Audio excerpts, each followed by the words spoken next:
Hello everyone, मेरा नाम है दर्शन। आज हम बात करेंगे निफ्टी का किस स्टूडेंट परफॉर्म कर सकता है।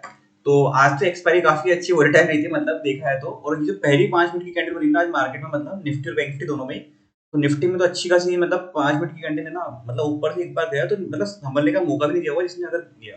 मतलब यहाँ से लेके बैठे हैं, इतनी तगड़ी वाली प्रॉफिट बुकिंग हुई है यहाँ पे एक ही कैंडल के अंदर, मतलब। और उसके बाद देखो वापस कोई ना बहुत अच्छा शार्प अप मूव भी नहीं आया, मतलब मार्केट में एक रेंज में उसके बाद पूरा निकाल दिया। ये लेवल्स हमारे सेम परसों की वीडियो में, कल में वीडियो बना नहीं पाया था किसी रीजन से। तो ये परसों का वीडियो में भी सेम लेवल्स थे, मतलब वही मार्केट ने उसी के अंदर में पूरा यहाँ पे लेवल्स बना दिए, ऊपर रिजेक्शन लिया। उसके बाद तो पूरा बस ये 18,282 से लेकर 18,344 तक छोटे से लेवल के अंदर यहाँ पे रह गया। अगर कोई बाई चांस यहाँ ट्रेड मिल भी गई तो इसी लेवल्स के यहाँ पे एक छोटा रिस्क रिवॉर्ड के साथ में यहाँ पे ट्रेड मिल गई। बट कि इस ट्रेड को पकड़ना तो बहुत मुश्किल सा था पहले 5 मिनट के कैंडल में, कि यहाँ पे एकदम से प्लान कर लो, क्योंकि एकदम जितना जल्दी हुआ ना ये, उतना एकदम से प्लान हो नहीं पाती ऐसी कंडीशन में। ठीक है, ओपन हुआ था 18389 के यहाँ पे, और इसी के आसपास ने 18 ऊपर हाई बनाया वहाँ पे 18393 के वहीं पे ही, मतलब इस जगह के आसपास ही वही ओपन जो हुआ वही हाई बन गया इसका।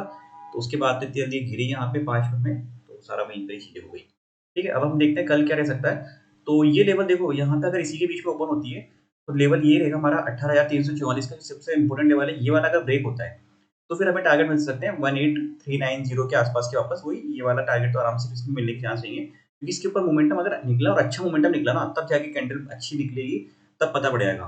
अगर ये रुकते रुकते यहाँ पे जा रहा है और कैंडल्स फिर थोड़ा सा मतलब पता पड़ जाता है कैंडल्स देख के, जैसे एक कैंडल बन गई और इसे ग्रीन कैंडल बन गई तो शार्प कैंडल मोमेंटम निकलेगा यहाँ पे।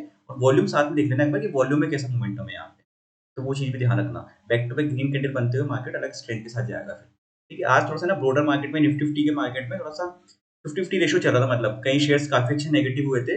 और कुछ जो मेजर जो ग्रीन में थे उनमें भी कुछ ही ग्रीन में थे, जैसे एशियन पेंट काफी अच्छा मोमेंटम दिया, उसका रिजल्ट वगैरह भी अच्छा है, तो वो चीज साथ में थी, तो उसका इम्पैक्ट भी पड़ा। पर यहाँ पे से रिलायंस भी ओके ओके था, तो वो चीजें फर्क पड़ता है।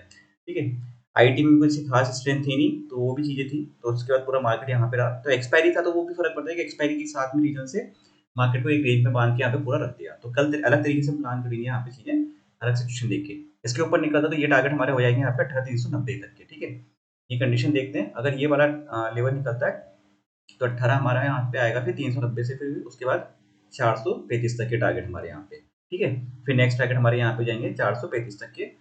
और डाउन साइड में क्या लेवल है हमारा, डाउन साइड में देखना कि यहाँ पे मार्केट कैसे रिएक्शन देता है।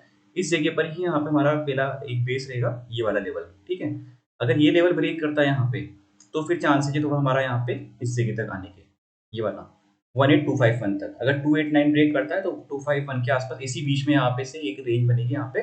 फिर अगर ये ब्रेक करता है 251 तो हमारा नेक्स्ट टारगेट है ये वाला। अभी भी देखो अग्रेसिव है ना, अभी भी सेलिंग करने के लिए फिर पुट लेने के लिए कोई नीड नहीं है यहाँ पे। अगर मार्केट में कोई जब तक मेजर को यहाँ पे ब्रेक नहीं आता यहाँ पे या ब्रेक डाउन नहीं होता, मतलब ऐसा कुछ भी नेगेटिव रिएक्शन नहीं होता, तब तक कोई डिसीजन मेजर लेने की। अभी देखो एक रेंज पे निकाल रहा है मार्केट, अप साइड में ये वाली रेंज है, डाउन साइड में एक लेवल यहाँ पे बना हुआ है इस जगह के आसपास, तो इसी में रेंज में बना रहा है मार्केट। तो ज्यादा कोई नेगेटिव वाली कंडीशन नहीं है। स्टॉक्स में काफी अच्छा मोमेंटम हो चुका है, तो हो सकता है थोड़ी बहुत प्रॉफिट बुकिंग बीच में आ जाए अभी वापस से, तो वो चीज को ध्यान रखिएगा। एफ आई डी आई का डेटा कंटिन्यू वॉच करना। एफ आई कंटिन्यू अभी 10 से 11 दिन से बाइंग कर रहे हैं, अगर वो सेलिंग पे आते हैं कहीं पर भी बीच में एक आधे दिन कंटिन्यू, तो फिर थोड़ा सा ध्यान रखना वहाँ पे कि वो चीज़ का इम्पैक्ट पड़ेगा फिर चीज़ में। ठीक है, वीडियो अच्छा लगा तो लाइक से सब्सक्राइब कर दीजिएगा। आप चाहे तो हमारा टेलीग्राम चैनल भी ज्वाइन कर सकते हैं, तो उसमें भी आपको लेवल्स वगैरह और मिल जाता है तो कुछ लाइव मार्केट में होता है। तो थैंक यू फ्रेंड्स।